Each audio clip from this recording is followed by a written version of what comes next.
Udah di dalam Quran berbicara SDM, sumber daya manusia, dan menciptakan regenerasi yang berkualitas, kualitas ilmiah, menghantarkan hamba-hamba Allah yang berakhlakul karimah, itu Allah sangat tegas sekali.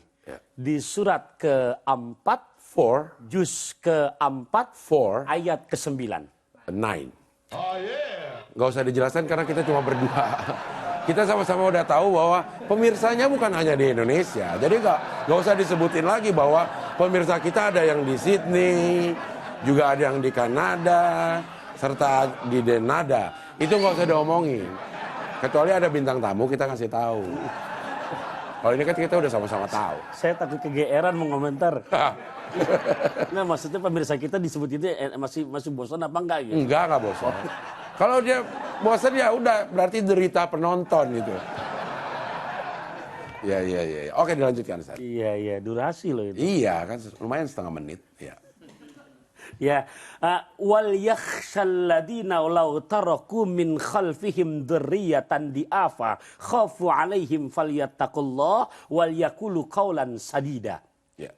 Wahai Taufikur Rahman, wahai Buya Abdel. Ya, saya bicara ke saya untuk anak-anak saya. Udah buat anak-anak udah. Berikutun para pemirsa, barakallah dimanapun Anda berada. Hai para orang tua, kata Quran, hendaknya di hati kamu ada rasa kekhawatiran. Sehingga ada rasa wanti-wanti.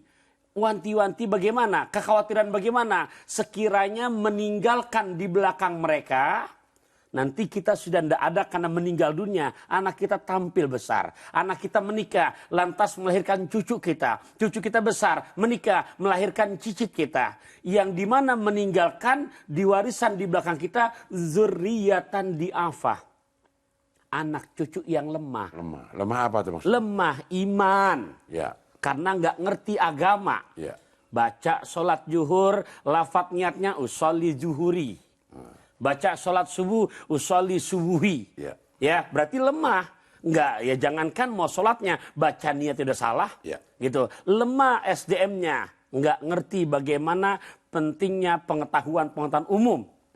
Nah, di situ Allah memberikan wanti-wanti. Kenapa? Berarti peranan orang tua terhadap anak-anak ini sangat amat luar biasa. Daripada mengedepankan tadi yang udah ceritakan di awal, ternyata punya anak dari kecil sendirian, ndak ada yang namanya ibunya sibuk dengan pekerjaan yang lain. Itu bukan hanya, mohon maaf ya, bukan hanya menyiapkan regenerasi yang lemah, tapi juga orang tua yang seperti itu sangat berdosa udah.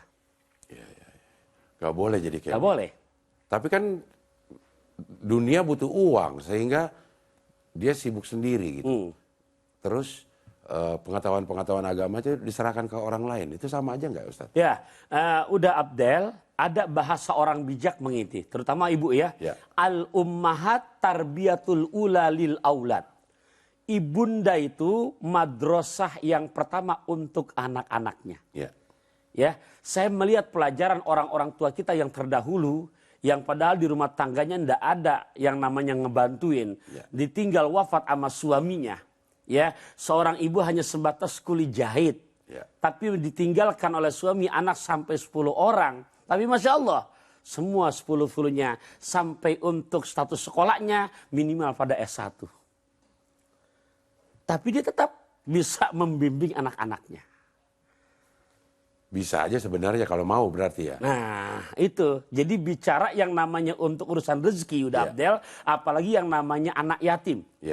Ya, Nabi kesukaannya adalah kepada anak-anak yatim. Dan anak-anak yatim zaman sekarang Masya Allah, tidak terhitung lah sudah jumlahnya. Di mana yayasan-yayasan, masjid-masjid yang memberikan peluang.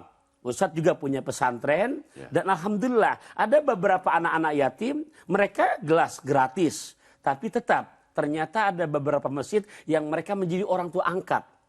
Ya, lantas bertanggung jawab. Nah, itu aja udah Masya Allah. Ya, itu dan situ udah menyebar seluruh di Indonesia.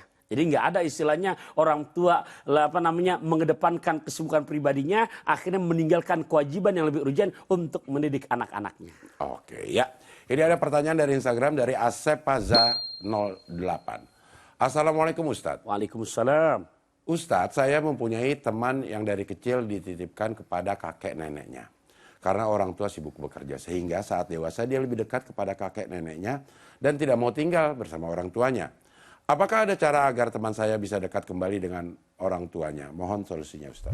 Ya caranya sekarang di saat pertama Anda sudah jadi bahasa puitis itu kan, salah asuhan. Salah asuhan. Ya,